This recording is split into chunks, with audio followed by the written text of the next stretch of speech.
Hi Bold Bakers, I'm Chef Gemma Stafford, and this week on Bigger Bolder Baking we are making these incredible no-knead baguettes from scratch at home. Here's how to do it. So as a professional chef, baguettes were something I really wanted to master, to make perfect before I bought you the recipe, because there's so many baguette recipes out there online, and I wanted to make sure that mine gave you the best results. They were easy technique and were easy to achieve. If you wanted to make it every single day, you could do that. I have to say I am thrilled. After around 2 months of testing recipes and technique, I'm delighted with where I've landed. I think the results are amazing, and I know you guys are going to be thrilled, and you've been waiting for this recipe. So here it is. We're going to start out in a nice big bowl. Now let me tell you a few things about these ingredients. Bread flour. Bread flour is what I want you to use, okay? I want everybody out there to agree with me. You're all using bread flour. I don't want you to use all-purpose flour. I'll tell you why. The gluten, the protein is just not high enough. I want a 13%, 11% protein in your flour, and that's what bread flour gives you. This will yield you a stronger dough, which will hold more gas, will give you bigger bubbles, and it also will give you a chew to your baguette. If you use all-purpose flour, you're not going to get that chew, and your dough will be weaker. So please invest in a bag of bread flour. Now, you know, doughs need a few things to survive. What they like is salt. Now, I bumped up the salt in this recipe a little bit to really give these baguettes flavor.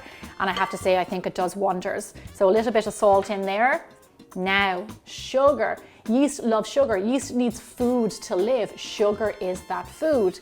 So we're going to add a little bit of that in here. It thrives when it gets its hands on that sugar. Now, yeast, for those of you who've been following me for a long time, you know I use instant yeast that goes straight into your dry ingredients. If you use active yeast, which has to be sponged, I will put a note on my website of how you can do that. It's no problem. This is instant yeast, straight in there. Now, often people ask, that's a tiny amount of yeast. It's 1/4 of a teaspoon, and that's right. But the reason it is because this is a fermented dough. So it's going to actually create its own yeast from the air over time. So that's the beauty of these doughs. So now one of my rules of thumb is always put your salt on one side of the bowl and your yeast on the other side. Mix them in separately, and then all together is totally fine. But just keep them separate to start. Now, liquid or water. Now the thing about water is that I need it to be lukewarm, you know, a little bit more than room temperature. What I like to say, blood temperature. And what I mean by that is this. Heat up your water a little bit in the microwave or on the stove top. Put your finger in. If you can't feel the water around your finger, that means it's a very similar temperature to your own blood, which makes it perfect for yeast to grow and to thrive. You don't want it too hot, it'll kill the yeast. You don't want it too cold, or it'll slow down your proofing process. So just get it just right. And then with a spatula, we're going to mix this together. So for a no-knead dough, you mix it all by hand using a wooden spoon or a spatula. It could not be simpler. You do not use a machine to bring this dough together. When you use a machine to mix the dough, you're developing the gluten. You need to really beat the dough. Here's what we're going to do. I'm just going to go in with my hand and just grab those last little bits of dry dough. We're going to cover up our dough and let it ferment overnight. While it's fermenting, it develops texture, it develops flavor, it develops gases, and that will actually strengthen your dough. So rather than putting it on a KitchenAid to beat it, time is going to ferment your dough. It's going to help develop that gluten. So what we're going to do is leave this out at room temperature for a minimum of 12 hours, okay? I like to go a maximum of 18. The longer you go, the better the flavor, the better the texture. It's just going to be such a nicer dough to work with, and it's going to yield you amazing baguettes. So I'm just going to set this over to the side and let it do its thing. So here you go. I have a dough that I fermented yesterday. It has been 18 hours. Now look at this. This is what 18 hours looks like. Number one, it smells kind of boozy, which is exactly what you want. That is not bad. That is good. That is flavor. That is deliciousness. Now watch this. Do you see those gluten strands? We created this overnight by fermenting our dough. So here's now what I want you to do. We want to knock out the air in our dough. So what I like to do at this point is just give it a little quick fold over. So in the bowl, I just grab the sides, like 4 sides or so, just fold it over in the middle. What I'm doing here is knocking out the air, number one, yes, but I'm also doing some folds in the dough, which strengthens it and helps to create really good structure. This is not a technique that everybody does. I decided to do this because I found it really does make a difference to the end results. So just give it a little fold over on itself, just as much as you can. and knock out that dough. Now, I remember when I was a beginner baker, when I was literally 11 years old and bread baking, and I thought by knocking the air out of your dough got rid of all of the, got rid of all the air and got rid of all those lovely bubbles. But the thing about it is, it's not actually true. It's the opposite. If you don't knock out that air and knock out all those bubbles, your dough will not be as strong. By knocking out the air, it actually gets stronger. And when your dough is stronger, it can capture gases better. So there's a method to my madness. Okay, here we go, one piece of dough. And just an FYI, this is a really lovely dough to work with. Put a small bit of flour on your surface, not too much. And all we're gonna do is divvy this up in two. What we want to do now is create a good shape. We'll make it easier for us to shape them later. So bring this side in like this. Bring the side in just towards the center like this. Bring the top down into the center like that. Bring the bottom up to meet the center just like that. Now turn it over, seam side down. Just get a little bit more flour for me to work with. Seam side down. Look at that. We already have a perfect, lovely little rectangle of dough to later on be able to shape. It makes life so much easier. So I'm gonna pop that there. I'm gonna go again. Here we go, you ready? One side into the center, the other side into the center. The top, fold that into the middle also. Fold the bottom into the center, just like that. Turn it over. As doughs sit and rest, they get wetter. So you will want a little bit of flour on your countertop as it rests. Now, there we go, cover it up in cling wrap. Just make sure they're nicely covered over. The one thing that dough doesn't like is air directly at it. So we want to cover it over so it doesn't form a skin. If it forms a skin, it can be very hard to work with later and hard to shape. Get a nice clean tea towel, lay that over it, make them nice and snug. Now, what we're gonna do is let them sit here for around 45 minutes to an hour. We're gonna come back and we're gonna shape them. So here we are an hour later. I have a few things ready. I have a tray here, a flat tray. I find it easier to use. A clean tea towel, please. And I'm gonna dust this generously with some flour.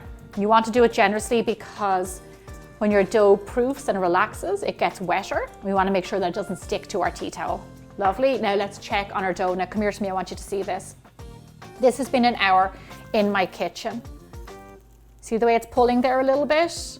That means that the proof is probably finished.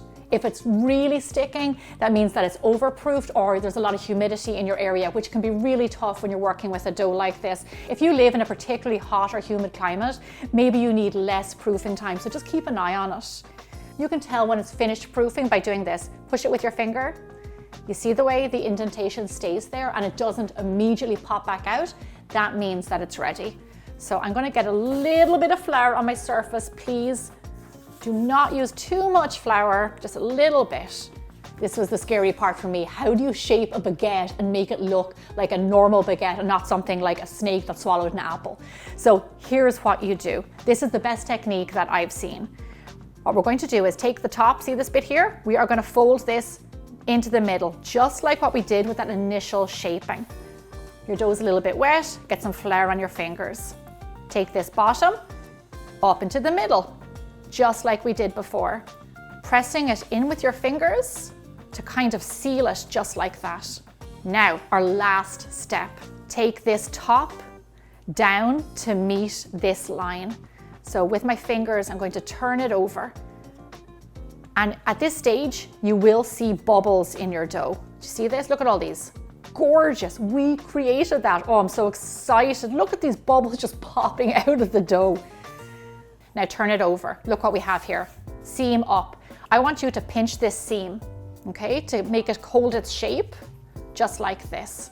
If you see any bubbles popping out of your dough really bad, just give them a little pop and pinch them because we don't want those to bake up weird. We're going to roll this out with our hands to around 14 inches, not too long. Go from the center out to the sides.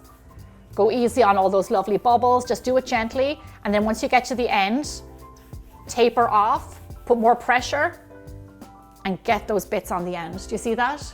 Now, the reason I say very little flour is because it can make it hard to roll if there's too much flour on your countertop, so please go easy on the flour. Take your baguette gently, seam side up, just like this, onto our dusted tea towel. Make a nice little cozy wall for it there.